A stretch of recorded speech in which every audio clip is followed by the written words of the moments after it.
Today on Bachelor Party, we got Jazzy Collins, who is a casting producer, bringing her expertise to finally go over Matt James's 32 women. Very excited. And then I just need to talk more about this bagel situation, where I will be joined by Jared Freid, also outraged over the Blueberry Bagel. We're going to dig into this and how it's evolved, and some follow-up on the Ben date, which I got terribly wrong with Nick. That's coming at the end. But first, let's get to Jazzy. Let's batch.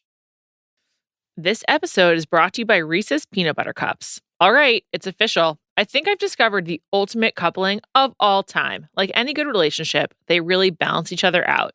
One is super sweet, and the other, well, they can be a little nutty sometimes. It is, of course, Reese's Peanut Butter Cups, the perfect combination of peanut butter and chocolate. So perfect, some would call it true love. Find Reese's now at a store near you. This episode is brought to you by Visible. Maybe you've already let your New Year's resolution slip. We all have, but you can still make a 2 year's resolution with Visible. Right now, you can get a one-line wireless plan from Visible for just $20 per month for 24 months. 24 months is basically 4 Bachelor seasons. That could be 4 engagements, 4 broken engagements, so many other couples we didn't see coming. It's really an eternity in Bachelor Nation. And that's unlimited 5G data powered by Verizon with no annual contracts. Switch now at Visible.com and use the code VISIBLE24.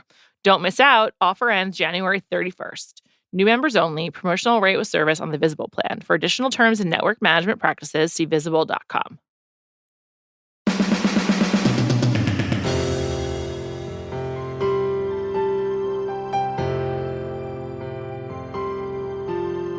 Welcome to Bachelor Party. I'm Juliet Litman. It's one of my favorite days of the year. We're going over bios. Matt's women were released last week. I'm really sorry I didn't get to it until now. There's just so much Bachelor content to cover. To do so, we're bringing in a ringer. We're bringing in an expert. I am joined today by Jazzy Collins, casting director who previously worked on The Bachelor. Jazzy, hello. Welcome. Welcome back, really. Hello. It's good to be back. I feel like I'm hanging out with one of my good girlfriends. That's so nice. Thank you. I feel the same way. I feel like a creep because since you were last on this pod, I really look at your Instagram stories basically always. It's I know it's a weird thing to do, but you've got some great content. Congrats on your car. Oh, thank you so much. I'm obsessed with it. That's great. That is great. Especially in LA, you're in your car so much. You got to love it. Especially exactly. Right now, it's one of the only safe spaces. Right? I know. It's the only place where you can take your mask off and feel comfortable. I know that in your home, basically. My mom recently said to me, and it just kind of, this is out of context mom, but she was like, it's just as a reminder, the only place that's truly safe is your own home. I was just like, okay, mom. Thanks, mom. Yeah. It was a good momism. We're gathered here today because the 32 Women for Matt James 919 season has been released. I refer to him by his Instagram handle because that's where we first learned about him. So MJ919 is who he'll always be. I love that. What is your overall impression? And for a little context, I think, the Bachelor franchise has made some real headway in becoming more diverse. And I think that's in large part because you were so vocal about the shortcomings of the show and your experience. So first of all, thank you. I think it's a huge piece. It's awesome. And I'm just curious, how you feel about this cast. You know what? When I first saw the cast, I looked at the main picture because that's when you can really see whether or not it's actually diverse.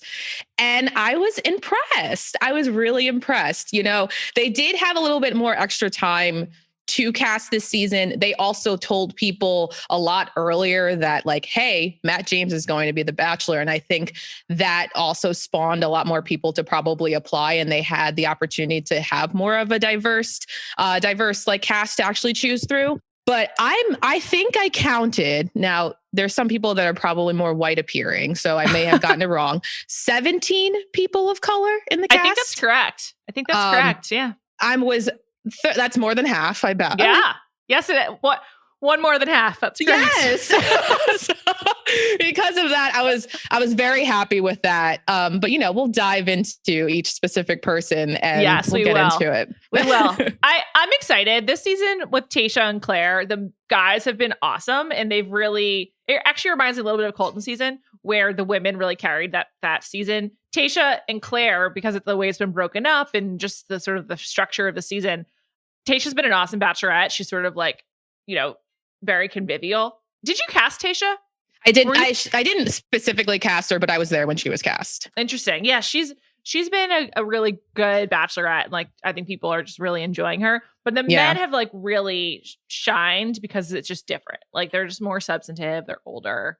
You know what? Isn't it funny when you finally cast older, more mature men, and also a mature, Black woman, strong woman, that you end up getting such a fantastic content? It's true.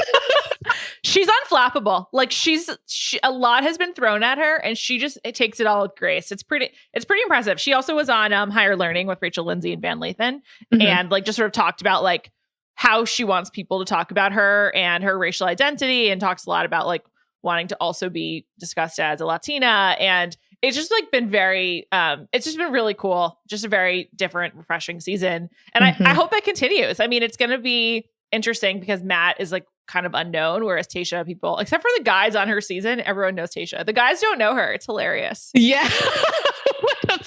I mean, I was a fan of Tayshia. I was a huge fan of Tayshia when she was a Colton season. And I was expecting her to be a Bachelorette. And I was like, I'm glad she finally got her moment. But I do wish that she got a full season rather than this half season situation. But, you can't get everything you want. Yeah. And she's going to get screwed on the publicity because she didn't get pre-show, and she's not going to get post-show. Exactly. Oh, come on now. It's a bummer. Hopefully she appears on Matt's season. I bet she does. I wouldn't be surprised. Do you think Rachel is going to appear on Matt's season? She must. Although it's hard with quarantine. Also, Rachel's busy. I work with Rachel, so I could tell you her schedule's crazy. Good for her, though. The rumors are Hannah Brown and Tyler definitely show up. I also heard Heather Martin. Yes. Yeah. That's out there as well. That like she's like Hannah's best friend from The Experience. And so she like sets her up with Matt. Oh, okay. Yeah. I heard that. I'm unspoiled. I don't know who wins. I don't know if that's out there. I don't want to know. That's another fun part about Tayshia's season is I know like less than ever. So, and it's been easier to avoid spoilers because I'm just like avoiding the internet. So I'm just like, it's all good. See, I like to actually watch without spoilers, Me even too. though I'm a big fan of Reality Steve and I do like sometimes glance at some of the stuff. But this season, I'm just not going to look at anything because I actually want to enjoy it for what it is. I totally agree with you. And it's been fun this season. So we're going to get into it. We're going to go woman by woman, as we do on this pod. Try not to be too mean. I mean, sometimes it happens, but we'll try. Before doing that, it begins with Abigail, and that's alphabetically. But there's something I noticed as I was reading through these is that so Abigail is hearing impaired. Yes. And Abigail and many of the women of color, their bios begin with a really like vague declarative sentence of like, she's a beautiful soul, or she's just like a wonderful woman. In fact, Abigail's a beautiful soul. And I must have known that. It's not like a joke that I brought that up, but I just want to mention it because I think that's like a pretty common form of like prejudice and racism that white people, particularly like me, I know that I've done this talking about the men from Tayshia's season, sort of like throw out there. And it's sort of like, white person. When I think about my own actions, it's like white person trying too hard to like recognize without like naming difference. Did you notice that as well? 100%. I mean, why do you need to give a descriptor or like a specific adjective that says they're really just a lovely person? Yeah. And then here also they're hearing impaired and they also have this and they also have this. And I'm like, there's a better way to describe people than, especially people of color, just giving them like, they're really nice, Yeah. I think it is a little hinty of racism, underneath a little bit of prejudice. They're trying to overcompensate for what they look like and like want people to like them. And because of that, I feel bad because like I do think these people are exactly that, but I do think that it's really unnecessary to have to like overcomplicate it. Yeah. Like just write the bio, say who she is, give me what she does. What does she like to do for fun? Give me that. You don't have to say she's a lovely soul. Yeah. And like, for example, Bree is another woman of color. Her bio begins, Bree is really something special. And it's like, okay, we believe that. I do believe it. But like, tell us why. And it's just, I think it's particularly noticeable because it's really only used with the women of color. Like most of the white women, their bios just like dive right into some like weird quirk or something like that. And I think that this is, I also just wanted to mention it because I think it is like more prevalent because there's, as you said, there's 17 diverse women on this show. And so it's, I think like the franchise is trying to work this out in real time and you're seeing that happen. And I think I'm really aware of it because I was thinking about how I was talking about like Ivan on Tayshia's season and Ivan's family, who, you know, his mom's Filipino and his father is Black. And like, Ivan is awesome. Like Ivan has so much swagger. He's so smart. He like, I love his confidence more than anything, but, I think it's very easy to talk about him as being like really like eloquent or, you know, really articulate and it's like really similar. So I just wanted to mention it because it comes up a lot. It comes up a lot in the bios, but it really does. What are you going to do? And I'm just happy that they're starting to change and we're starting to see that change because it's been so long. This is Bachelor number 25 and this is the first Black Bachelor. Like that alone is insane. And I would say this is probably one of the most diverse cast. I think this and Rachel Lindsay's season were probably on par with the most diverse cast. But once again, the most diverse cast because there's a diverse lead. Yeah. Should we constantly have this be the only way we get a diverse cast? No. It should be if we have a white bachelor next, which is very likely, let's be honest, to have a white bachelor next. Our best candidate right now is Ivan. Like hands down, there's no one better. But I don't know if he's going to get it. There's going to be a whole other Bachelorette season before it's time. So we'll see. Right. So because of that, just like we want this momentum to keep happening. Don't stop just because you did it because there's a Black Bachelor. Because you did that before and I'm tired of it. We're watching. Jazzy's watching, as you should be. All right, let's get into it. Abigail, we mentioned her. She's hearing impaired. And by the way, as we go through this, I'm going to give my layperson's commentary and Jazzy's going to give her expert commentary. She's been here. So I'm just judging. You're bringing a discerning professional eye to this. Love it. Abigail, she's from Portland. I have to say, or she's from Beaverton, actually, which is where Nike is headquartered. That's a positive start, in my opinion. And yep. I feel like people from Oregon and Minnesota are generally good. Like, I can't think of people from those states that are not good. They're just like chill. Yeah. Good stuff. Anyway, Abigail apparently loves Calvin Harris because his beats slap, and her favorite way to approach a guy is by, quote, accidentally bumping into them, close quote. Both of these really caught my eye. Calvin Harris, that's a real throwback to like 2012. I'm like, okay. Honestly, I didn't know people still listen to Calvin Harris, but here we are. I'm happy for him though, right? Get those streams, man. Still has a fan. And then approaching a guy, accidentally bumping into them. Will she be doing that with Matt? I don't know how that's going to play on this show. Not sure. But, you know, one thing I do love is that they have, they're highlighting disability because even hearing impaired, of course, is something, I don't think we've had that. Have we had that? No. So I love that. I'm curious to see how they're going to tell her story. And because there's multiple ways we can tell it. You know, they can have a one-on-one having a conversation, or it will be maybe in her intro package where you'll see that she's dealing with it. So I think I'm curious to see how this is going to play out. She's also very beautiful. Beautiful. I have to say a lot of these women are really beautiful. Really beautiful. He's going to have a hard time choosing. Yeah. Okay, next, we got to keep it moving. Alana, 26. She's a photographer. She's from Canada. She recently moved to Toronto on a whim. Good move or bad move for COVID? I don't know. Like, is Toronto the city you want to be stuck in? I heard it's a great place. I think they want free healthcare. Unless is she originally Canadian? I think she's Canadian. Oh, okay, never mind. You can just move to Toronto. Or yes, you can, but like immigration seems tricky. I don't know. But yes, I think that is a good time to have socialized healthcare. Yes. Yeah, absolutely. You know, COVID times. Yeah. So far, you know, she looks like a very kind of stereotypical bachelor girl to me. You know, pretty, brunette, has a little bit of a wave. Like they let her straighten her hair, which was nice. Is that a thing that like you should keep your hair wavy?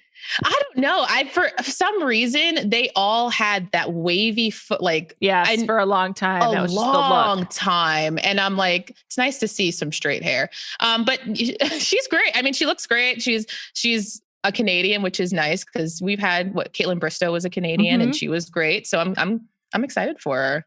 Alana seems Jewish to me. I don't know if that's true. That's just how she looks. Oh, just trying to throw that out there. Oh.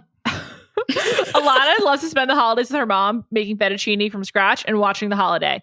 I love The Holiday. Great pick. Jude Law has never been hotter than he is in that film. Perhaps a man has never been hotter than Jude Law is in that movie. I mean, a hot dad who works in publishing. Come on. Into it. So into it. Making fettuccine from scratch. Really hard. Really hard. Yes. And now is she making the pasta from scratch, or is she only doing the sauce, or both? Well, she didn't even specify a sauce, so I assumed it was the pasta. Oh, okay. But I had the same thought. Anyway, making pasta, that's the hard part. Alana, good luck to you. We'll see you soon. We'll see you there. Next, we got Alicia, who's a ballerina. Great job. Love that for her. And I believe she's in Harlem, like original, or like is dancing in Harlem is what I heard. She's part of the prestigious dance theater of Harlem. Love that. Love it. It's awesome. I'm also a New Yorker, so I also love to see New Yorkers on there. I mean, the attitude, very no nonsense. So I'm hoping that we see that from her.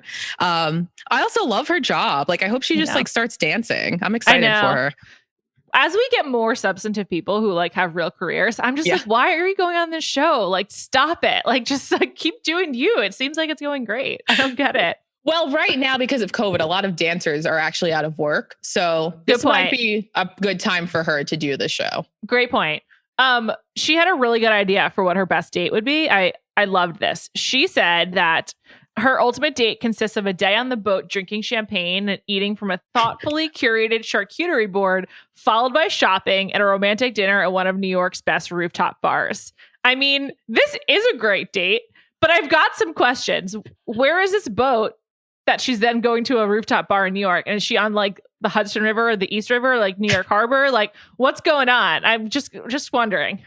I mean, poor thing. She doesn't know. Or is she going to just be on a boat in like the Caribbean and then fly back up? Like, I mean, Bachelor has a budget. They can do it. I know. They should do that though. I guess they can't leave the resorts. They will be going to New York. Kind of a bummer, but we'll see.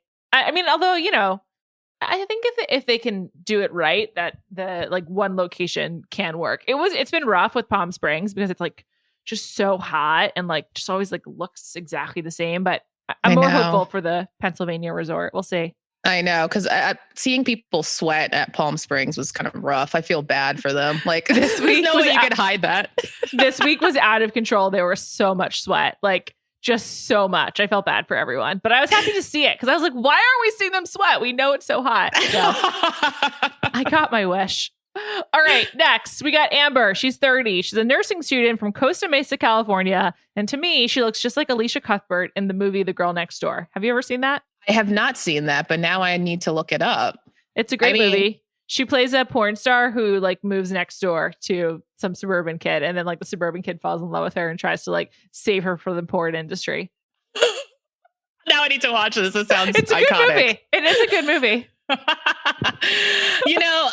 Amber is what a lot of girls, I think of when they think like Instagram model, like that look. They have that specific like lips, the beautiful eyes, the blonde hair. But what I love about her is that she's a single mom, because she could easily get in that Instagram model box, but because she is a single mom, she has a different layer to her. Totally. So I'm into it. I'm curious to see how Matt would feel about being with someone that already has a kid that's not from him. So I'm interested. You're interested in Amber. It's funny you say that because I wrote in my notes, deaf in it for the right reasons. I believe that. She seems like genuine. Yeah.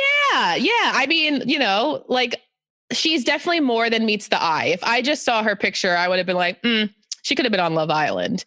But then now that I'm like reading her bio and I see that she's a single mom and has probably a great story behind her, I'm weirdly rooting for Amber. Okay, interesting. I didn't see that coming, but it's great.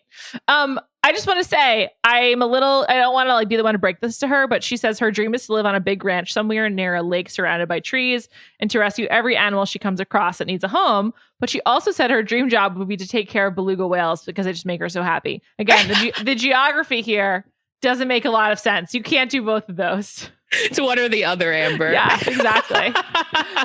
Sorry to tell her, but that's the case. All right. Onward. Anna, 24, copywriter from Chicago. What do you see with Anna, Jazzy? Oh my God, she looks like Hannah Brown. She does. She's got that smile. She's got that same smile. Even like the way her eyes squint, they literally look the same. And I was like, oh, okay. But you know what? She looks like the type that would be on the show. She fits the Bachelor mold. So she's nothing special to me, but maybe she'll come out and do something that I've never seen before and she'll blow my mind. Anna dreams of writing screenplays for Hallmark movies. That's really weird. I don't know. I just think there's a lot going on here. I see her being like an agent of chaos with this show. Well, we all start somewhere because Shonda Rhimes she wrote Princess Diaries. Okay. So she did? Yes. I never knew that. And I'm obsessed with Shonda Rhimes. How did I not know? Yes. So you got to start somewhere, whether it be Hallmark or Princess Diaries. So maybe she will be someone. That movie's elite with Julie Andrews. That's great. I know. Iconic. Yeah. Okay. I like Anne Hathaway too. I'm an Anne Hathaway defender. All right. We got to keep going. I mean, we're only in the B's. There's only one B, but we got to keep going. We're slow. Brie. We mentioned her because they wrote she's really something special. She's 24. She's a communications manager. She's from San Francisco, California. I just want to say I also felt like they put in Brie as really something special because she doesn't have like a zany highlight, but they wanted to like just like emphasize that she's great. And that was like, I felt like was just like tied to her race. Yeah. That said, her dream is to live in Kauai. And that's a great dream because Kauai is amazing. Have you been there? I have not been to Kauai, but I've been to Maui and Oahu. So I can only imagine how amazing Kauai is. It's so nice. You should go. This is my second day in a row talking about how great Kauai is. I'm serious. It's on my list. Yeah. What jumped out about Brie to you? Honestly, I love that she is a person of color. I'm assuming she's Black, but she might be biracial. I don't want to assume. One thing that I keep seeing, which we'll consistently see while we're seeing this, is that all of the people of color, for the most part, have real jobs, and none of them are just like what we'll see at the end, queen. You know, why can't they get the fun title? Why do they always have to have a real job? But I do love that they all have real jobs. Me too. Don't get me wrong. Like, it's nice to see that. But I would also, why can't we have that zany Black girl character? I think because this is a point that you made about how they staff the show. I think a lot of that is because they don't have people behind the scenes yet who know how to do that in a way that's not offensive or not like trivializing or undermining a person of color when they've already had such like a marginalized experience within Bachelor Nation. You know, like I think that's because there's no one there who knows how to do it. Yeah, that's probably it. I don't know if anyone on the casting team yet is a person of color yet. I don't know if they hired anyone since I left. Yeah. And so, you know, we'll find out. But I think that's a lot of the reason why is because they're just like, they don't know how. So they just don't do it. Yeah, I get it. I guess. I mean, we understand it. But I think, you know, as you've said, like, hopefully that will change. Yeah. We got plenty more seasons ahead of us, don't we? Sure do. The show is still like it's like the number 2 show in like broadcast television, I think, like behind like The Masked Singer, basically. Oh, wow. We're killing it. I know. It is crazy. Okay, next, Carolyn. She's 30. She's a journalist. She's from Los Angeles. And one of my notes about her is I'm just concerned about her 5-year plan. She said in 5 years, she hopes to have published her first novel.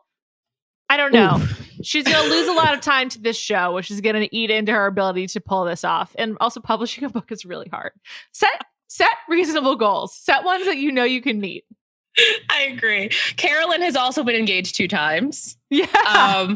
Which I also love the fact that she's also a little edgy too. She's not a stereotypical bachelor girl. So love that for her. I love the tattoos. I can't see all of them. So me neither. So I'm curious to know her story. Me too. Because there's more there and is Matt okay with someone that's been engaged 2 times? Is it her that's the problem, or is it the guys that she's with?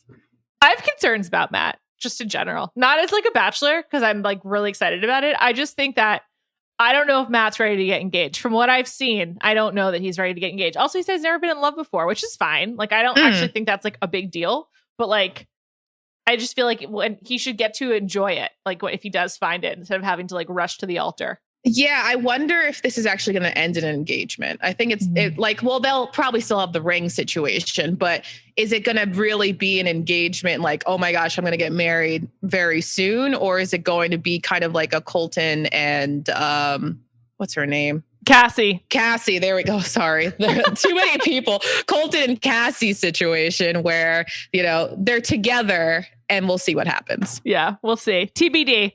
Okay. Next, Cassandra. She's 25, social worker, great profession. We need more of them in this world, and to value them more. And she's from Newport Beach, California. Woo! I feel we've got a good experience with television characters from Newport. I don't know about as humans, but at least as TV, there's a good track record there. Yes. Cassandra said she hates when people eat food off her plate, which to me suggests she just does not know how to share very well. I'm also the same, Cassandra. I don't like when people eat off my plate. So do you have siblings? I do. I have an older sister, but we always kept our food separately because she doesn't like when people touch her food either. So what about your husband? Can he eat off your plate? I mean, I'll push it onto his plate for the most part. He'll know when he's allowed. Yes. I don't like to share, especially French fries. Those are mine. Sorry. Oh my God. That's the most shareable food in the world. Other than wow. My red line that I will not cross with food sharing is soup. It's just not a shareable food. Oh, that's so disgusting. I could just imagine all the saliva. Oh, I'm going to just stop there. That's disgusting. Gross. It's really gross. Okay, next, Chelsea, 28, runway model from Brooklyn, New York. I love this combination of nouns. Just going to throw that out there. Oh, yeah. Huge fan. I am the biggest fan of Chelsea. I think Chelsea is my favorite because this is something that I was specifically asked for, was to have a Black woman with short, natural hair. I asked for this specifically because this never happens. I always see a Black woman with a weave on or something, and we finally got it. And not only is she a Black woman with short hair, she's also 6 feet tall. Okay? Oh my God. I know. It's that's pretty dope. I feel this is great because it's hard, I think, as a 6 foot tall woman, if you wanted to date someone taller than you, which maybe she doesn't. I don't want to assume. Matt's 6'4". That's great. Yes. Love it. I'm excited for her. And I don't want to apply my conventional norms of dating onto her, but I do think that can often be a challenge for tall women. Yes, absolutely. And I would love to see this. I'm really, I'm rooting for her the most. I know I said Amber I was rooting for, but really it's Chelsea. Chelsea, if she does not make it into the final 4, I'll be very heartbroken. Unless we'll see. We'll see what happens. I also love that she specified runway model. I think that in this day and age of Instagram and also just catalogs, whatever, there's just a real hierarchy to what kind of model you are. And I like that it's clear that she's at the top of the food chain. Oh, yeah. Because there's been a lot of models on The Bachelor, and it's always model in air quotes. Exactly. I'm like, how much are you a model? But she's like, no, I'm not just a model. I am a runway model. It's legit. Also, here's the number one thing I relate to with Chelsea. Favorite meal is snacks. Yes. Me too. I actually did not have lunch today. I had some Wassa crackers with cheese and a few grapes. And that's great. I just love a snack meal. She particularly loves popcorn and hot Cheetos. And hot Cheetos aren't for me. Also, really, I don't like when your hands get all green or orange. But Chelsea, I totally relate. Big fan. She's great. Fan. Great stuff. Okay, next, Corinne. I'm less of a fan of Corinne. Another Corinne. Yeah, I know. I'm just going to drop my meanest comment of the podcast right here. I just have to. I can't not comment on it. There's no way she's 22. Literally no way. I know that they say that they don't lie about age. I have asked like producers about this. Like, it's really hard to lie about your age on the show, but like, I just don't believe it. And if it is true, I want to talk about Corinne's makeup regimen that's aging her so much because it's bizarre. She's got smoker lines, so she might smoke. That might be what I think that might be aging her. Interesting. This is definitely the meanest thing I'll say all podcast. I'm really sorry, Corinne. I had to comment on it because I feel like I call it out with the men a lot. I'm going to hold everyone to the same standard. Exactly. But I mean, there's probably a lot to her. I like that she snuck into an abandoned asylum in the middle of the night. So you got to be a little bit of crazy to do something like that. Definitely. And crazy, like down for fun. Exactly. And adventurous. Yeah.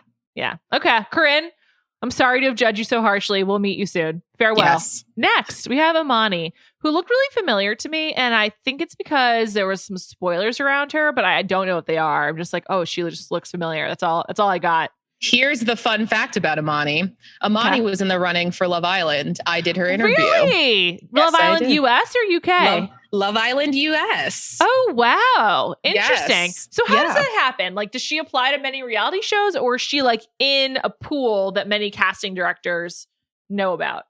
Well, she was brought to me by my casting associate that I was working with at the time. So he could have found her in a multitude of ways, including Instagram, which is probably the reason how he found her. So when I saw her, I was like, I know you. Like, I have your phone number. I have your Skype handle, girl. I know where you are. But she is absolutely wonderful. Like, I'm actually really excited for her. She's a really, really down-to-earth girl. And I think she would actually get along with Matt pretty well. Cool. All right. I'm excited. I felt like she's probably having a good COVID because one of her fun facts is she enjoys throwing solo dance parties in her bedroom. And I was like, that's great for right now. Absolutely. She's thriving. So, yeah. Okay. Next, Ileana, 25. She is a health food developer, which is very dope. And she's from New York. I felt like Ileana looked the most Instagram model-esque to me. Not that like she is, but just sort of like a look that I feel like is kind of like fake natural girl that's pervasive on some like health food Instagram or whatever. I don't know. Oh, I never even thought of it like that. I was just like, oh, she's a pretty girl. She's pretty. She is pretty. I've been Pinteresting a lot. So I feel like I'm really in touch with like graphics geared towards women as a result. It's a new world for me. Pinterest is so confusing and then you get sucked in. Oh, yeah. There's a major red flag for me with Ileana, which is that she has a orange tabby cat named Sir Theo who goes to the bathroom in the toilet and wears a bow tie. ...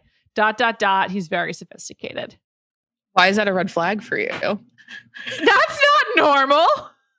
It seems very convenient for me. You don't have to clean a litter box. I'm not a pet person, so I just can't relate at all. But I'm just like, this is insane. And I feel like actually if you told someone that on a date, they'd be like, are you insane? I mean, it's not a fun fact I would lead with if I was dating someone. But I think that's fantastic. She sat there and trained her cat. I mean, let's not give her the credit. We don't know if she did it. That's true.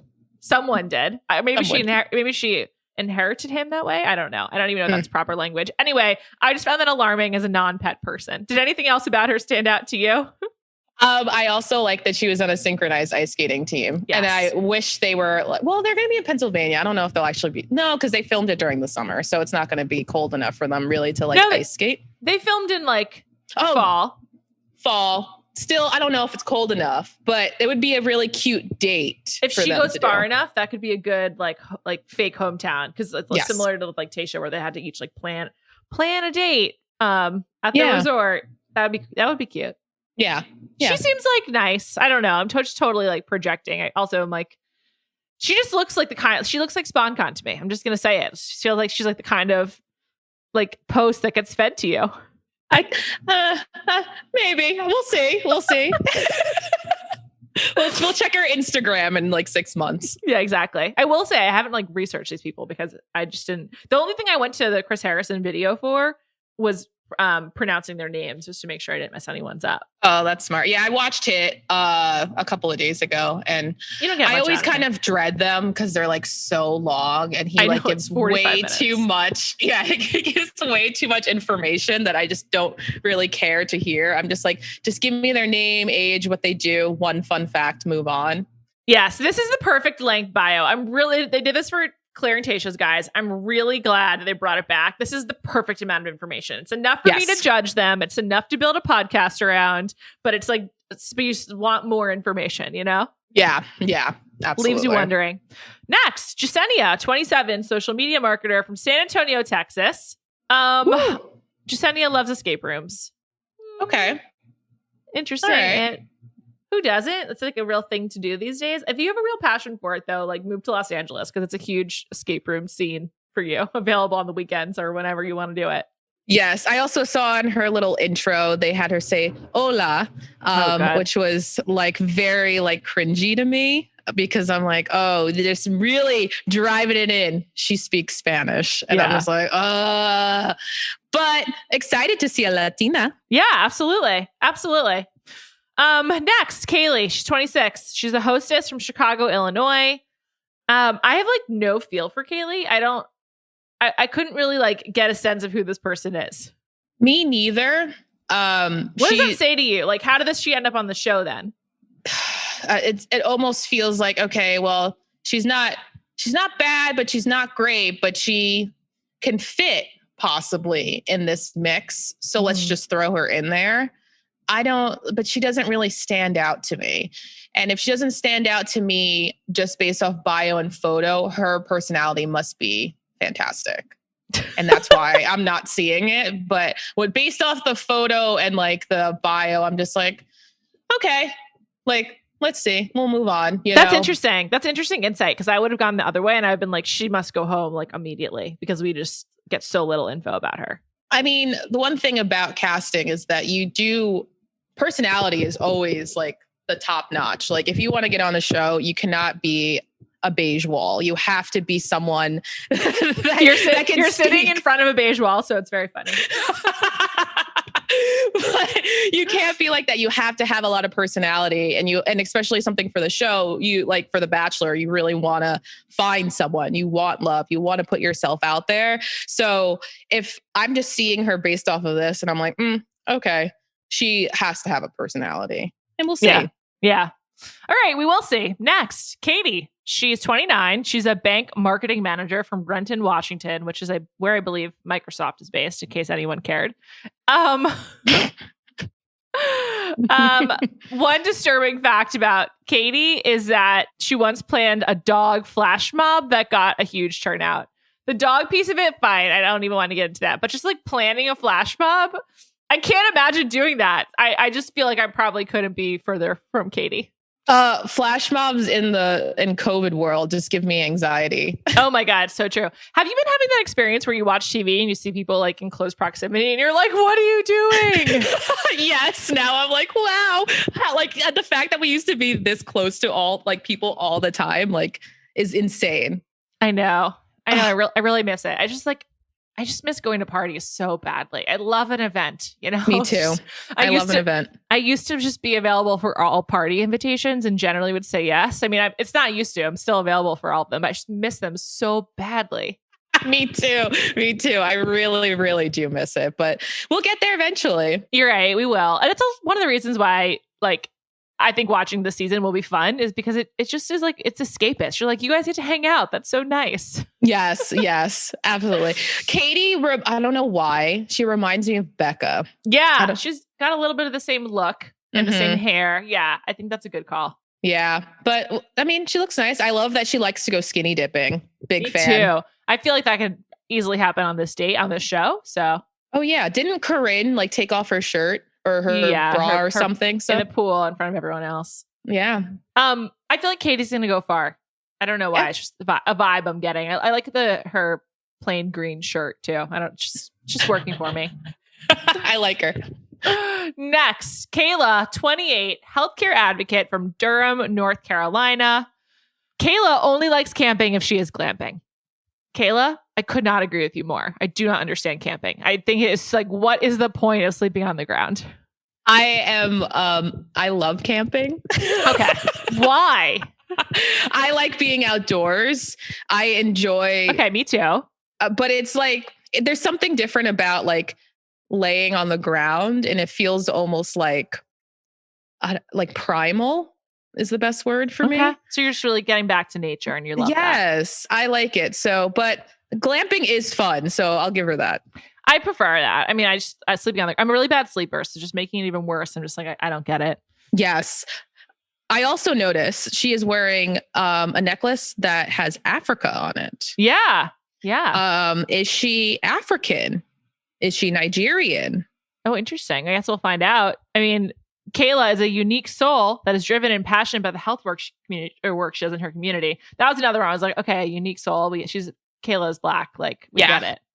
It's like so unnecessary. Just cut that part out. Literally, you could just start. Kayla's passionate about the health work she does in her community. It's exactly the same.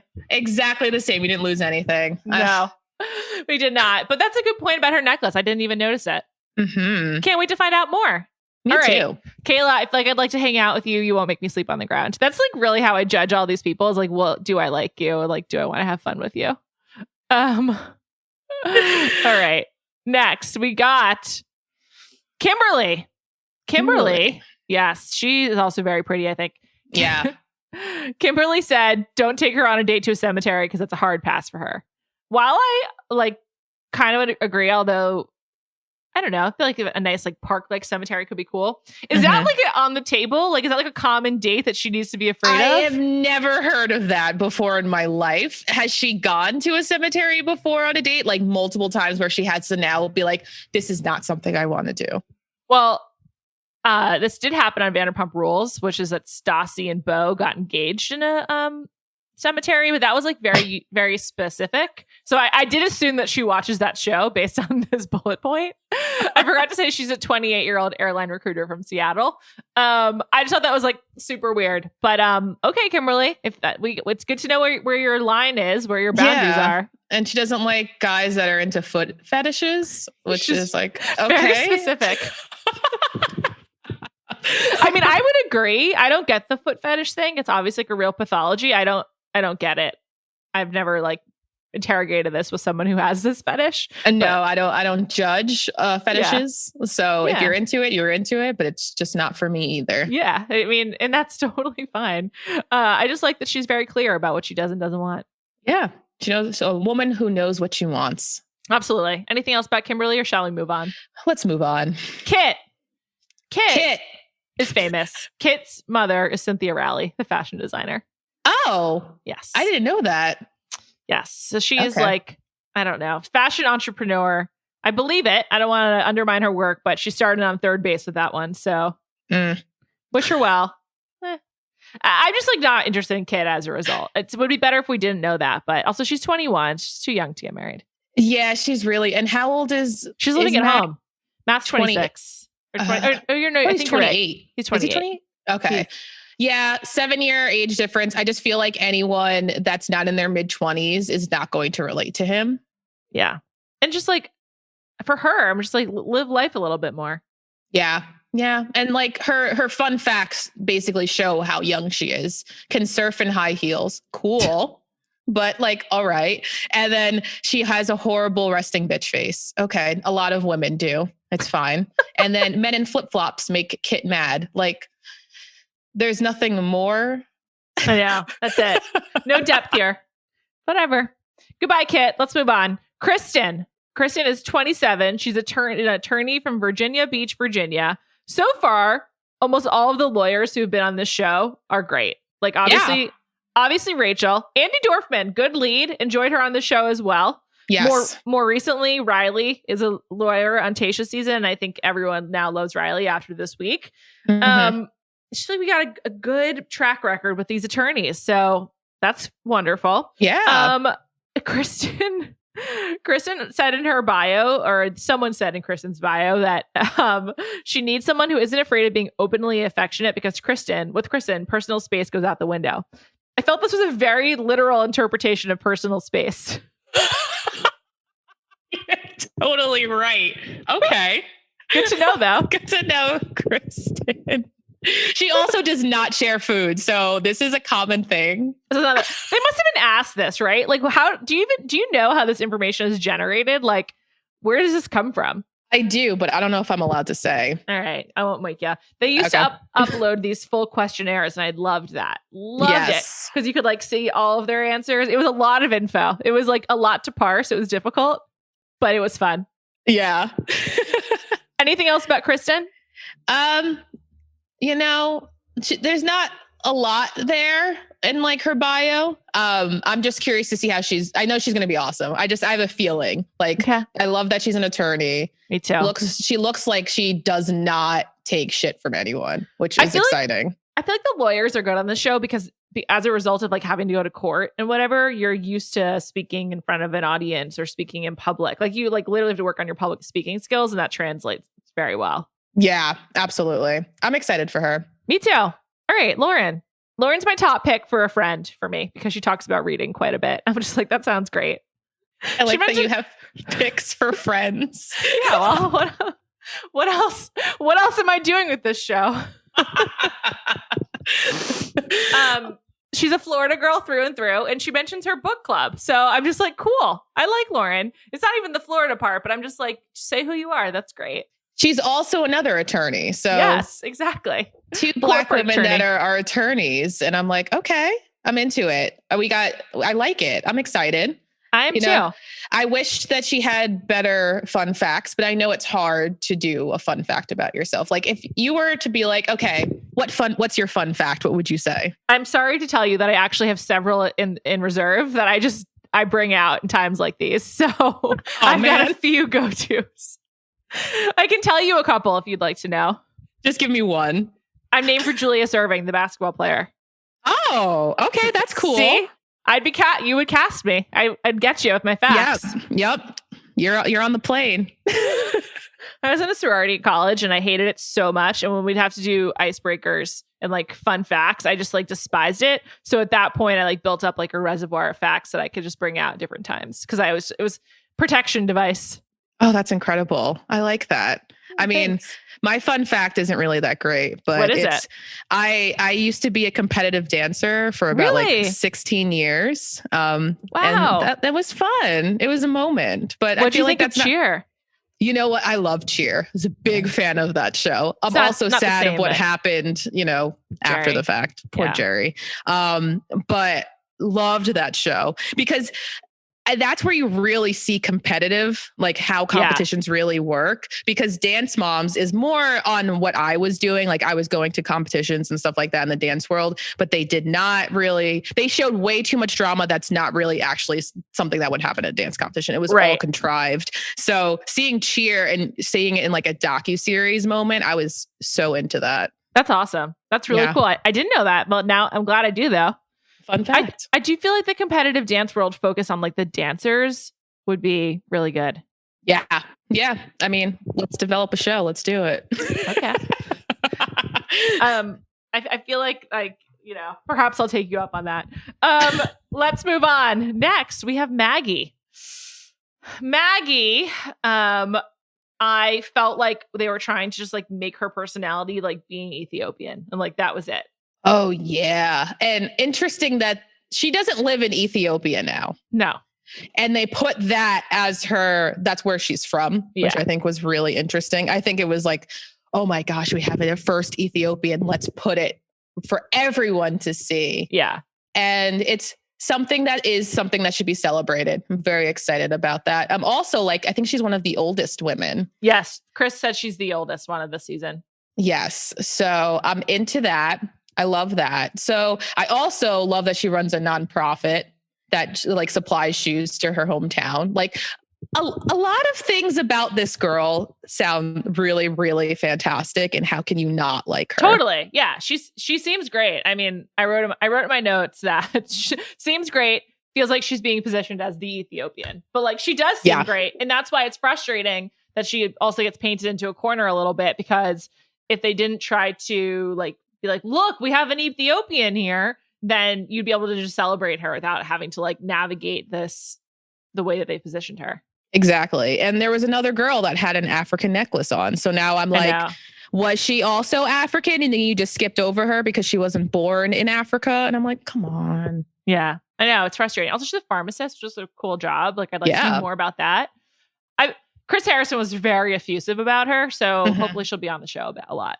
Yeah, we'll see. We'll see. Next, we've got Mari. She's a 24 marketing director from Odenton, Maryland. She is back to the pageant well with her. She's a pageant queen, apparently. Yeah, expected. There's always one. I think there's actually 2 this season. Is there 2 or is there 1? I think there's just 1, but I don't quite remember. Well, we'll see.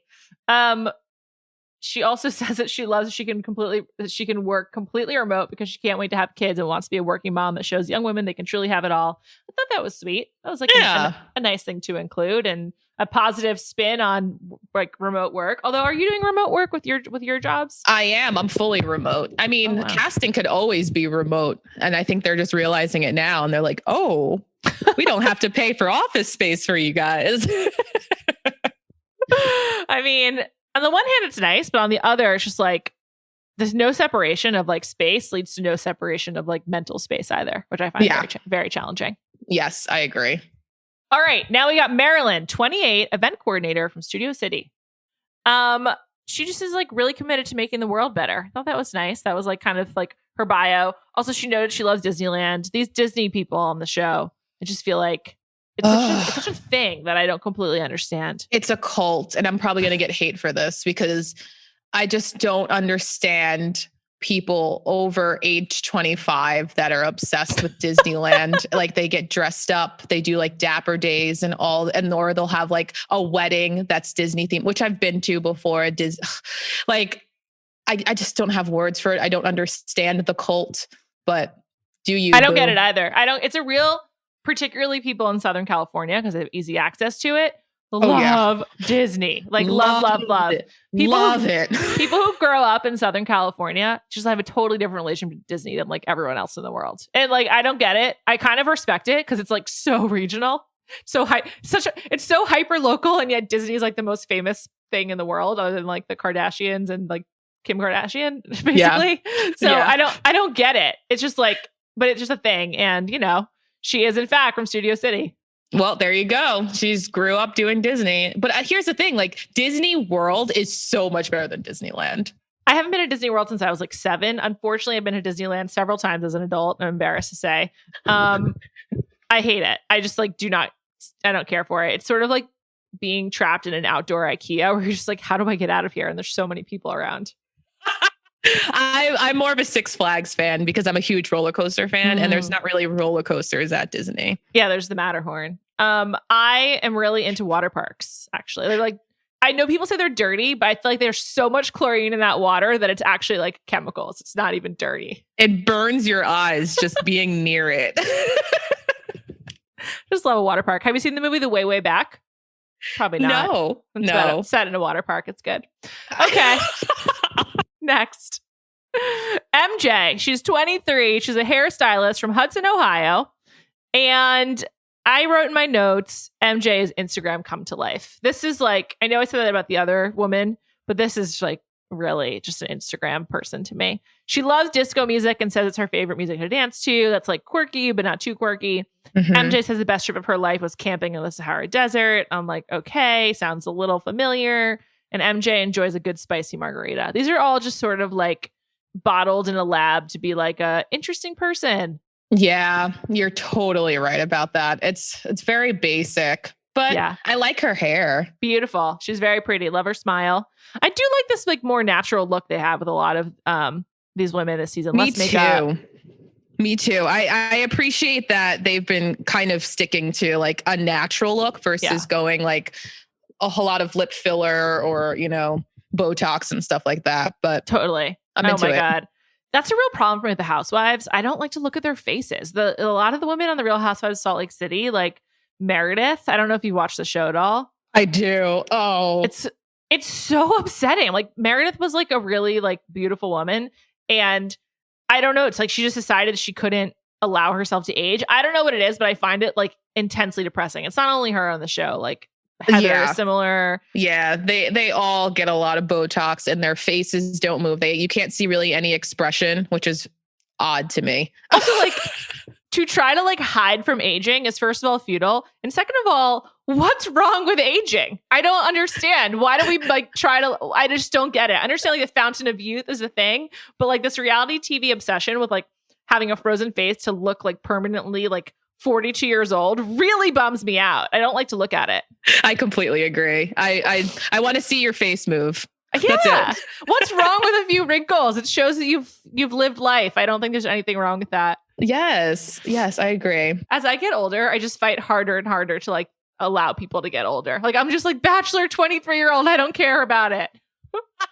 Just give me more 32-year-olds. Let's do it. Yeah, exactly. 32 to 38 is a sweet spot for this show, I think. I mean, I would love to see like a 40-year-old Bachelor. Yeah, me too. I'd love that. It'd be great. And everyone has to be 40 like and above, maybe 1 or 2 younger, but everyone. Middle-aged Bachelor. I think also the season on Tayshia's season, they've talked a lot about divorce, which has been great. And let's have a divorced man. I mean, I guess we've had that with Jason Mesnick and a couple of, and I think Brad Womack, he at least had some bad breakups. But anyway, just feel like that could, something to consider. I'm into it. Piper. She's 23. She's a graduate student from Happy Valley, Oregon. The Oregon Statement stands. I really loved all of her facts. Piper is very into European cars and dreams of owning a Rolls Royce one day. I loved this because I feel like usually the car focused bullet point is reserved for the men. So I loved that it was coming from a woman. Piper loves her grandma the most in this world and calls her Graham Cracker. Very cute. Very cute. And Piper is not into picnics because the idea of sitting on the ground and eating is not appealing to her. What is people like? People do not like the outdoors. At least she doesn't. I do like a picnic. It's much because you're not trying to sleep on the ground. But I thought that was just very funny. Yeah, and I feel like Matt's an outdoorsy dude. So, yeah, I feel like this could be a match. I don't know.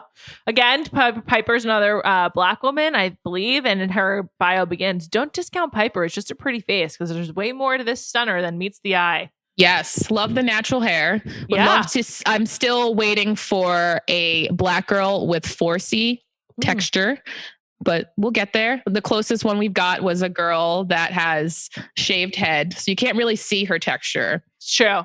Maybe it'll grow out while she's on the show, though. Oh, who knows? Maybe we'll see. We'll find out.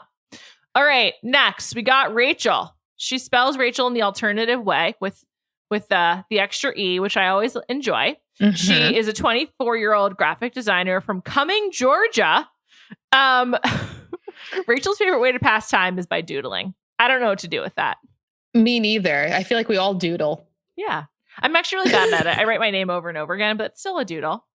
Still a doodle. Is she making boxes? Is she drawing actually like figures? Like what is she doodling? Yeah, I know. It's a great question. Do you think she's wearing a tube top or is she wearing a spaghetti strap shirt and we can't really see the spaghetti straps? I think it's a tube top. Or it could be it could be a halter. No, I think it's a tube top. Are tube tops back? Did I miss that? I keep seeing them in my casting interviews, so I'm thinking tube tops are back. I am not a fan of them when I do interviews because a lot of the times when you're trying to frame them up, they look naked. Oh, so interesting. I really despise tube tops for interviews. just putting that out there. Women, if you do an interview with me for a reality show, please do not wear a tube top. A thick strap would be good too, because even spaghetti straps, when your hair gets covered, it still is in the same situation. And then I'm like trying to frame you up nicely. Just wear a shirt with some sort of sleeve or something, or like a cap sleeve, perhaps. Yeah. Yes. I'm into it. Just something where you don't look naked, and that's it. Agreed. Okay. Next, I have nothing else to say about Rachel. We can move on, right? Yeah. Next, we got Sani. She is 25. She's an IT consultant from Denver, Colorado. She completed her first marathon when she was 16. That's pretty impressive. That's incredible. You're a runner as well, right? Yes. I was training for a marathon. And then, the pandemic happened. So doing that at 16, girl. She must be, she seems just very well-rounded. She was inducted into the University of Florida Hall of Fame for outstanding leadership, service, and academic achievement. So she's really just got it all. Athlete and all these other accomplishments as well. Yeah, I love that. And she has a pet parrot, which, well, had a pet parrot. I don't know if she has one anymore, but I always say people that have birds are just like different type of people. Because what does that mean? What kind of type of person are they? Like, you can't be someone that just like, you know, because dog people are like, I love my dog. They're almost like a baby, like they baby them. But like bird people, like you have to have a lot of patience. You have to be okay with like squawking at random hours. You have to be okay with like putting them in their cage and like putting the little like blanket over. Like there's just a lot more care to a bird person than someone that's a dog or a cat person. And you have to have a lot of patience. Wow. So I'm just like, wow, you got to be a special type of person to really want a bird. So you're in on this woman is what you're telling me. I'm interested because now that I know she's a bird person, I'm like, ooh, okay. Okay. Interesting. Let's move on. Let's talk about Sarah. I have nothing to add. As I said, pets, I don't get it. Sarah, 24, broadcast journalist from San Diego, California. I don't get good vibes from San Diegans on this show. But she looks like Crystal. Yes, she does. Oh my God. Almost to a T. And I'm pretty sure Crystal is from San Diego or at least lives there. Yeah. She looks just like her. And it like kind of freaked me out a little bit. That's so true. Are you aware of Crystal's many pregnancy photo shoots? Oh yes, I've been following her. I've been watching the whole thing go down, and I watched Chris like have a little bit of a breakdown. Oh girl, I was in on it. Were you part of casting either Goose or Crystal? I was a part of casting both of them. Oh, interesting. So are you surprised when they got together? Yes, absolutely. Do you feel like you can predict Bachelor Nation couples based on the casting process? Like, would you have predicted Dylan and Hannah? You know what? I see it, but I wouldn't have predicted it because I didn't think they would have an opportunity to meet. Right. But yeah, when you meet a Hannah, you think that she's like winning, right? Oh yeah. But when I saw Chris and Crystal and I saw that they were together, I was like, ooh, I don't know if that's going to last, but it's an unlikely couple. And congratulations. That's all I'm going to say. I want to go straight to Sarah's first bullet point. She's a trained fire dancer. So cool. I'm into that. I don't really know what that means. I don't know what fire dancing is, but I'm like, okay, cool. I love a highly skilled person. I don't care what the skill is, just have one. So that's awesome. I want to see her do it on the show. I hope she does. I really hope she does. She also dabbles in photography as a hobby. I like someone who has hobbies in general, and I feel like she does. Yeah. I like her. Me too. We'll see. I know she said you said she gave you bad vibes at first. Is it because it's the San Diego aspect of it. I just feel like San Diego people on this show don't have a good track record. Not to pan all of San Diego, but I'm also just thinking about like Chasen. Got you. But I don't know. You kind of got me excited about her through the Crystal talk and whatever. This happens all the time. I talk myself into people on this show like very frequently. Woo! Start from a place of no and move to a place of yes. Okay, we have to keep going. Serena C. She's 24. She's a flight attendant from San Francisco, California. I am craving more flight attendant content. I loved it when Lauren Bushnell was on the show as a flight attendant. I'm loving the flight attendant on HBO Max. And I'm just like excited to have more flight attendants. Jazzy, why isn't there a flight attendant reality show? It can be called The Layover. Oh my God, I love that. I'm into it. I would totally watch it. I mean, like, I'm so curious about like this, like the rhythms of being a flight attendant. Like, what's jet lag like? I just have so many questions. I mean, another show we can develop, but I love. So you mentioned Flight Attendant of HBO Max. I am also watching that. I don't know how I feel about it. I'm just continuing to watch it, even though I don't love it. Do you feel that way? It started out. I feel like it peters off with each episode a little bit. It started out really strong. I find the frenetic energy of it kind of fun. For some reason, or like propulsive. I find it to be a good like 9 p.m. blow off some steam kind of show. Okay. Yeah, that's exactly when I watch it. Yeah. But I don't know. Something about it I just find charming. I like the supporting cast a lot. Yes. I do. I think it's very interesting, like when it comes to like their editing and their choices with like the multiple like boxes. I was like, oh, I haven't seen that like continually go through an entire series. So Well, report back. Just text me when you're done with it. We can talk about it. Yes. Serena says she's not a fan of birthday attention. I like that. Okay. I just think that's like not common for our reality TV person. Yes. Yeah. Yeah, absolutely. Someone that doesn't like to be in the center of attention is very interesting to want to be on a reality TV show. Yeah. I also love that she's an Asian woman. Yeah. She's beautiful. I'm very excited about her. Because we don't see many Asian women on the show. No, we don't. Or men on The Bachelorette. No. I know. So I'm excited. I think they actually have made a concerted effort to have more Asians as well, though. Yeah, absolutely. So, yes. Finally. I know. It's 2020. It'll be 2021 when this is on. Yeah. Next, Serena P. She's a 22-year-old publicist from Toronto. Again, 22. I don't know. But Serena P. says she is chronically hangry, which I think is hilarious. And who's not? Yeah. I also love that she wants an endless supply of eggs. I know. She seems fun. I like her. I mean, her personality based off of this sounds like kind of up my alley, even though she's young. I know. I'm into her as well. Yeah. Also, I like her date ideas, whether it's having beers at a low key bar or sitting courtside at a Toronto Raptors game. I just love a woman who can go high low like that. Yes. A big fan of Serena. Me too. I like Serena P a lot. I also like that there's two Serenas. I think that's hilarious. Also very different. I'm like, I don't think there's been multiple. Has there ever been a Serena? Not that I can think of. It's a great name though. I love the name Serena. Very strong. Yeah. It makes me think of Serena van der Woodsen, played by I was thinking Lively. Serena Williams, but her too. Well, it applies to all types. Those two celebrities could not be further from each other, like in terms of like the persona they try to have. Oh yeah, very different. Alrighty, 2 more to go. We got Sydney. She's a 28-year-old marketing specialist from Nashville, Tennessee. And Sydney says, this is controversial given our previous discussion. Amusement parks creep her out. Interesting. So she's not a friend for you, at least not a roller coaster friend. Maybe you can bond in other ways. Yeah, she's allergic to avocados, and I'm not a huge avocado fan, so we can bond on that. You're like not looking for friends. You're like, I'm good. I'm a professional, but I'm just evaluating these people on like if I'd want to hang out with them. I mean, overall, fantastic person to cast. I think she looks great. I'm excited for her. She's also wearing the type of shirt that you would like. This is like well framed. Yes, finally. Like. I think she seems direct. Like she just says that she doesn't want someone who beats around the bush, and I feel like she's seems mature. Yeah. I mean, she's 28, which is good. She is Matt James's age, so that's good. And she looks like someone. Yeah, I completely agree with you. She looks like someone who doesn't beat around the bush, and she's going to tell you like it is.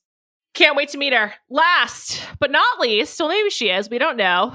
Victoria, she's 27. She's from LA. Her job is queen.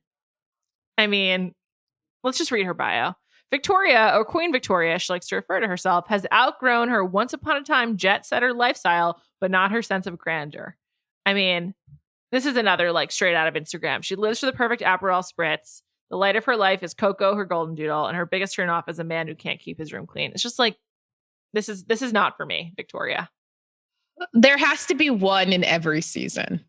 There has to be one girl or one guy that's just a little bit out there. Yeah. And I get that. I'm curious to see what she's going to say. I don't know why, but she's giving me like Corinne vibes. I was going to say she's going to go like 3 or 4 weeks, then she's out. Because I feel like they're trying to draw attention to her with this queen thing. She'll probably have like a noisy night one. And so then she'll stay for a while, but like ultimately will flame out. Yeah. I mean, Corinne got a lot further, but I think she gives me that vibe. Like she's a one-trick pony situation. And I don't mean that in a negative way. I mean that she has this queen thing that's attached to her. And because of that, she's not going to go too far, but she is going to have a huge moment. And I'm excited to see the moment. Let's bring it on. Yeah. I mean, I am curious about like some of the stunts they'll do for the first night, because again, like this current season, it's in the bubble. There's like kind of like less they can do, but I'm curious to see how they build on the bubble environment of the La Quinta at Nemacolin with Matt, because I'm sure they learned a lot. And I have to say, I just like shout out to the PAs who worked on Tayshia and Claire season. They did clearly a lot of like great procurement of props and like other things that were needed. And I feel like even though there was so much less travel, I bet the behind the scenes work, it's just a totally different type of challenge. And I thought they did a good job. So shout out to all those people. Also that, and being able to wear like KN95 masks in the heat, like, whoo, I can't even, like, I've worn them on set and they are not comfortable. So imagine that, wearing that and 95-degree heat. 95 if you're lucky. It's 95 at night. It's like 1:15 during the day. God, I can't even imagine. This has been a major focus of mine because I just like hate the heat so much. So I'm just like, I can't believe they did it. But yeah, that's why I was so excited when everyone was so sweaty. I was like, this is real. Let's just show what it's really like. I love it. Jazzy, we did it. We got through all 32. We got through all 32. There's a lot of women. Thank you so much for joining me. Yeah, thanks for having me. I'm excited about this season. I'm looking forward to actually watching it in real time because I'm one to watch and binge. So I'm actually going to sit and watch this real time. I think it is like nice to have it back on Mondays. This Tuesday bullshit was confusing. And it's like, it's a great escapist show during quarantine, which will unfortunately persist for the extent of Matt's season. So it's like, it's a good, silly thing to have in these times, in these unprecedented times, as they say. Yes, absolutely. Let's do it. I'm so excited you came back. I hope you will again in the future. And we'll talk to you soon. Sounds good. Talk to you later. This episode is brought to you by eBay Authenticity Guarantee. eBay knows that when it comes to jewelry, authenticity is the real gem. When you see the blue check mark that says Authenticity Guarantee, it means your next piece will be carefully inspired by jewelry experts and will always be worth its weight in gold. Whether you're looking to make a statement or build the perfect everyday look, eBay is making sure you get the real deal. With eBay Authenticity Guarantee, you can trust that jaw-dropping piece will always arrive jaw-droppingly real. Ensure your next purchase is the real deal. Visit ebay.com for terms. This episode is brought to you by Visible. Maybe you've already let your New Year's resolution slip. We all have, but you can still make a 2 year's resolution with Visible. Right now, you can get a one-line wireless plan from Visible for just $20 per month for 24 months. 24 months is basically 4 Bachelor seasons. That could be 4 engagements, 4 broken engagements. So many other couples we didn't see coming. It's really an eternity in Bachelor Nation. And that's unlimited 5G data powered by Verizon with no annual contracts. Switch now at Visible.com and use the code Visible24. Don't miss out. Offer ends January 31st. New members only. Promotional rate with service on the Visible plan. For additional terms and network management practices, see Visible.com. All right. We got to get back into Bagelgate 2020. I almost said 2021, getting ahead of myself. And to do so, I've brought on fellow Jewish person and fellow outraged bagel enthusiast, Jared Freid. Hi, Jared. Juliet, thank you so much for having me on. This is a huge moment for me. I'm enraged. I need a bigger word for how upset. Okay.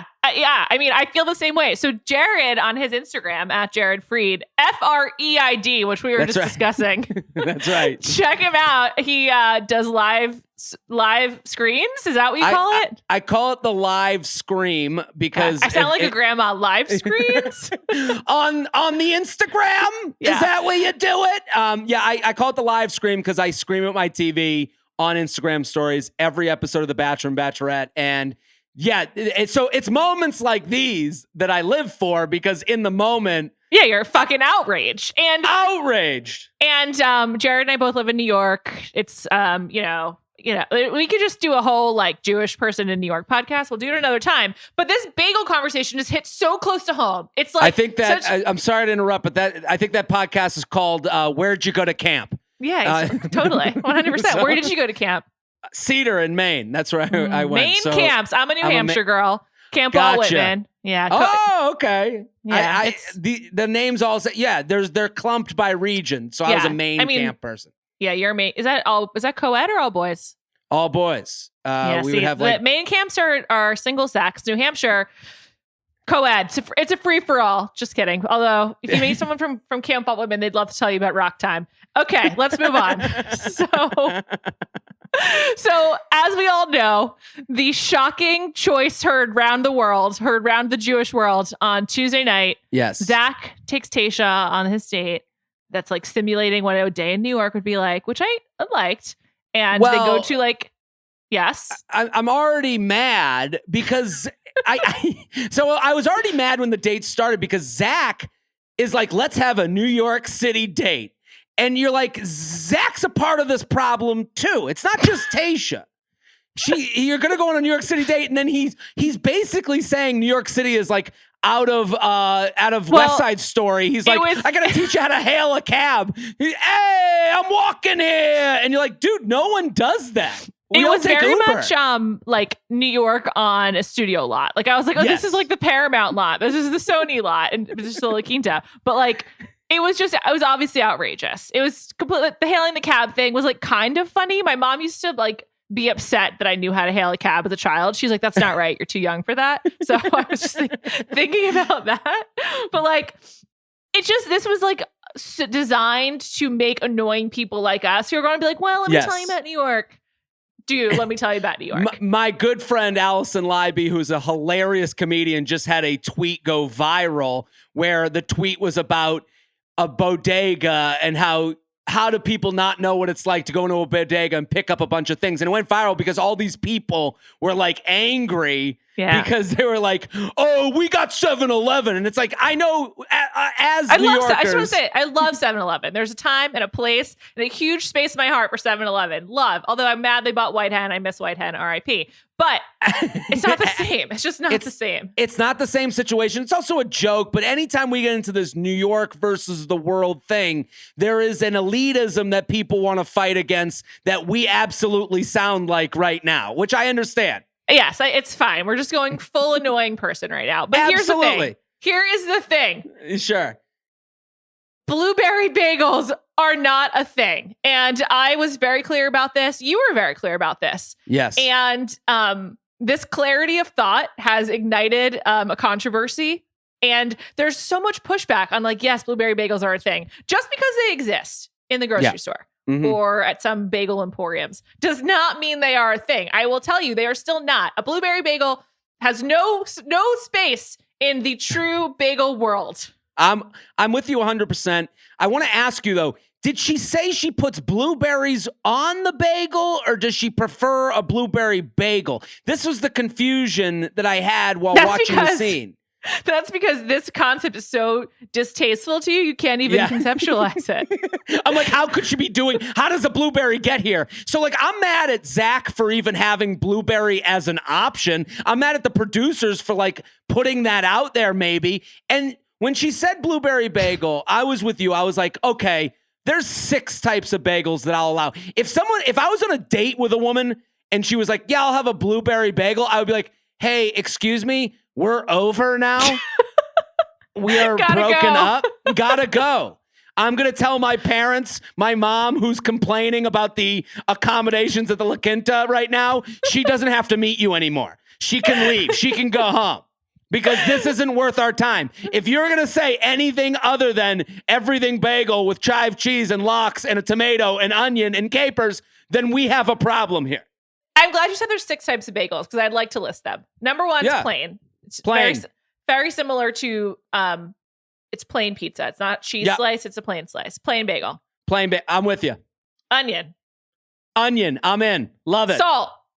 Salt. I'm okay with it. Would never order it. I understand it. Exists though. It's in the word. It's a thing. It's like Hasidic Judaism. I get that it exists. Sesame.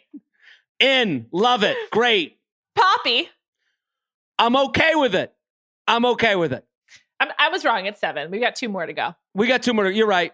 Everything, which is my preference. Everything, the top of the mountain, of course. This morning, in fact, I made pilgrimage to my favorite bagel shop where I got a bacon, egg, and cheese on an everything bagel and a bottle of orange juice and a coffee. And I sat outside and ate it. And I felt great about it. And yes, it was cold. Juliet, that is an act of defiance against Tayshia. You basically marched. That was your version of a march in protest of Tayshia's blueberry bagel order. And I commend you for it because you're right. Thank you so much.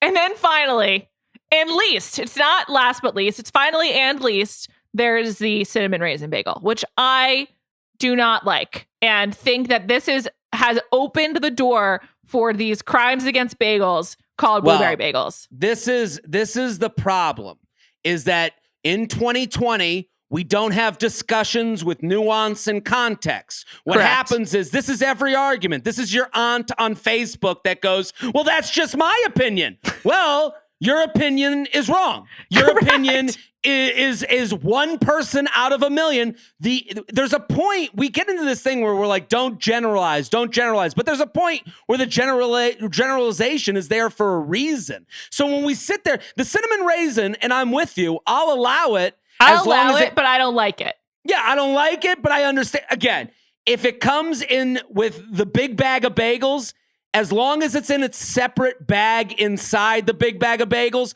fine. If it's not in the separate bag and it's touching the other bagels, that bagel shop should be closed down for good. They should be shuttered. The city should take care of them. No outside dining. They should be over. But I'm with you, and this is what happens because people go, to me, a sweet bagel, like, why don't you just have a donut? Don't stop being embarrassed of yourself. I know. Like, there's so many things that you could have, but like, I don't think cream cheese is good on a cinnamon raisin bagel. You certainly can't get eggs on a cinnamon raisin bagel. It's not really in the bagel family. It doesn't serve the same function, doesn't have the same utility. And it's this confusion over the cinnamon raisin bagel that has given anyone the idea that you could have a fucking blueberry bagel. Well, that's the biggest problem, is that the cinnamon raisin bagel is a slippery slope into Blueberry Town. That's when you start getting the rainbow spiraled bagels that you see online. I hate that. Are we all influencers now? We're all going to have our moment. We're all going to get 100 likes. And it's like, this is, and then you get into the cream cheese of like, oh, I love a chocolate cream cheese on a cinnamon raisin bagel. That's a donut. You've just made your own donut. So it is so, and here's what happens, because Tayshia did it last night. Tayshia went into, well, who doesn't know a blueberry bagel? She acts like this is like what bothers me is she basically, she was like, nope, back on you. And we're like, we do not accept as no way. You can't sit there and just say, well, I think what you do, if you like a blueberry bagel, you go, listen, I know it's stupid. This is my thing. I know it's not really a bagel. I get it. Come in hand in hand. Hedge. And it's like, that's the problem with 2020. No one takes the loss. No one goes, you know what? I know. Like, my dad likes ketchup on pasta. He doesn't go into. Appalling. It's appalling. It is a garbage move. I would advocate for him to not be allowed to enter the country of Italy. Similarly, this is the same point. My dad isn't going to walk into Italy, kick the door down, and be like, "Arrivederci, fools! Hey, start putting ketchup on your shit." Like, he's not going to do that. Like no. He understands that he's the garbage in this situation. He understands when he goes to an Italian restaurant, he's not going to be like, "Hey, where's the ketchup?" No. And that's where Tayshia, like, you can like a blueberry bagel. It's fine, yeah. But you can't protest it on the New York City date. Right. As if, and to say, and just to be like, yes, this is my number one choice on this New York City date. And just to like then get mad at Zach or whomever for sort of like pushing the issue is just like, we're sorry, but this is just the rules of bagels. It's and the rules, they can't be changed, nor should they. And I just felt that the like pushback on our pushback of the blueberry bagel really upset me. I'm like, I didn't make the rules. I'm just enforcing them. It's just have a modicum of awareness where you're like, okay, I understand that what I'm doing is different. What I'm doing, and this is what happens in the comments section. I posted this thing on Instagram today. People are like, well, it's delicious. You should try it. That's not what this is about. Right. That's not what this is about. This is about a way of life. And to do it on Hanukkah, to do it during Hanukkah is really offensive. And it's really, it took me back. I mean, for the Bachelorette to make a decision like this during the festival of lights, really, it hit you hard. It really hit you hard. I just also am shocked at the number of blueberry bagel defenders that are out there. I'm honestly shocked by it. And is this? Yeah. Is it a proxy war for annoying New Yorkers like us? Like, is that what's happening? We're fighting over if New Yorkers are annoying or not by fighting about blueberry bagels. I can tell you the answer is yes, they're annoying, and still blueberry bagels, not a thing. It's not about if they're good.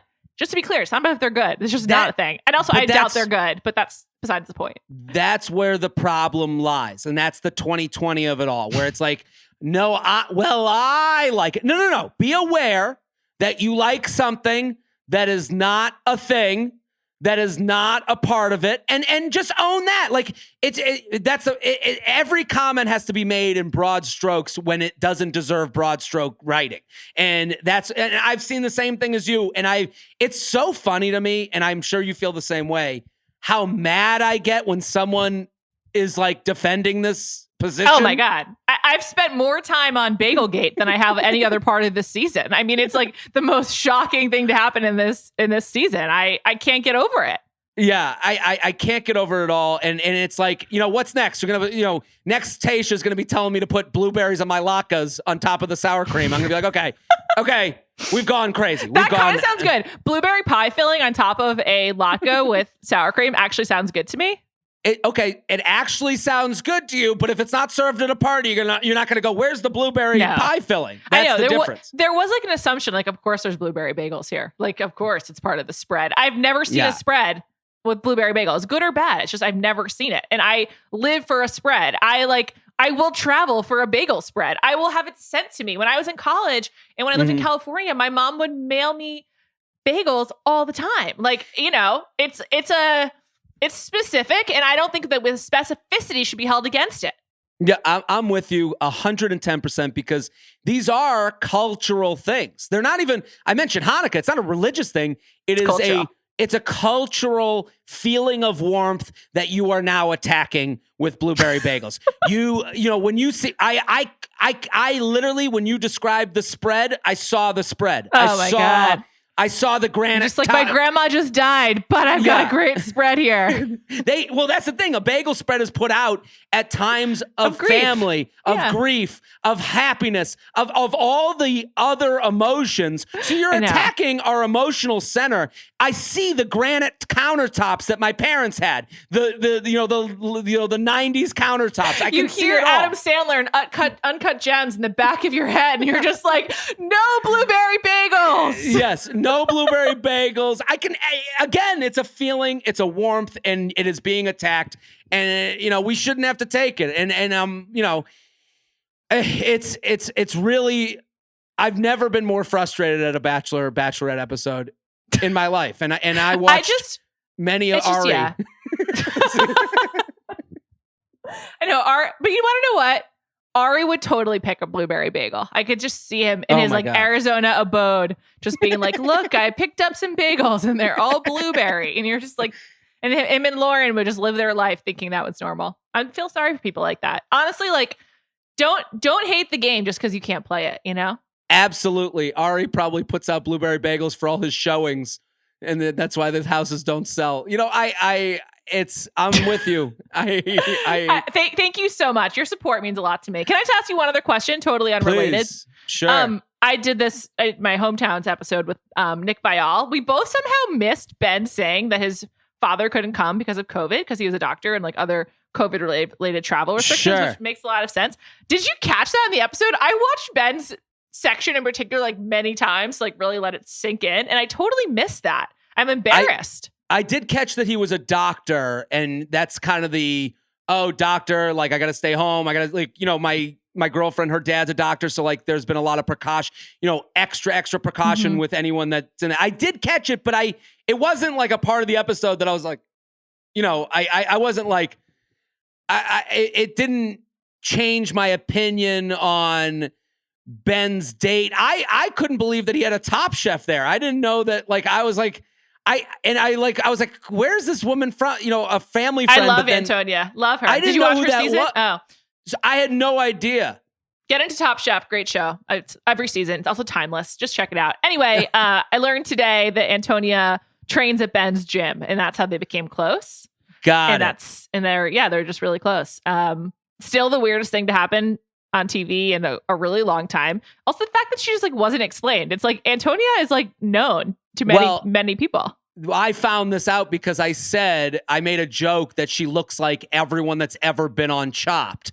And then I put up a picture of like 4 Chopped contestants that look nothing alike. And everyone's like, she is. And I go, and then I Googled and I was like, oh my God, this is like, I couldn't have been more dead on, but she seems awesome. I mean, every time she's been on Top Chef, which is on TV, she's great. Like she's like a beloved Top Chefer. That's like one of the reasons why it's so funny. It's like, it's not like someone who got voted out like in week 2 of season 8. It's like she was on an iconic season. She's come back several times. Yeah. She's successful. She's got a great personality. She's beloved in the Top Chef universe, which is vast and like not totally separate from The Bachelor. So it was so weird.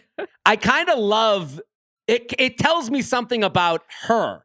Because I kind of love that she came on one of the most popular shows on TV and she at no point was like, oh, at my restaurant when I was baking the cod, like she strictly came on as Ben's confidant, which makes me like her more. Like there was no absolutely. Yeah. I thought her rapport with him was nice. She was like, I love you. See how easy that was? That was great. She made me like Ben more.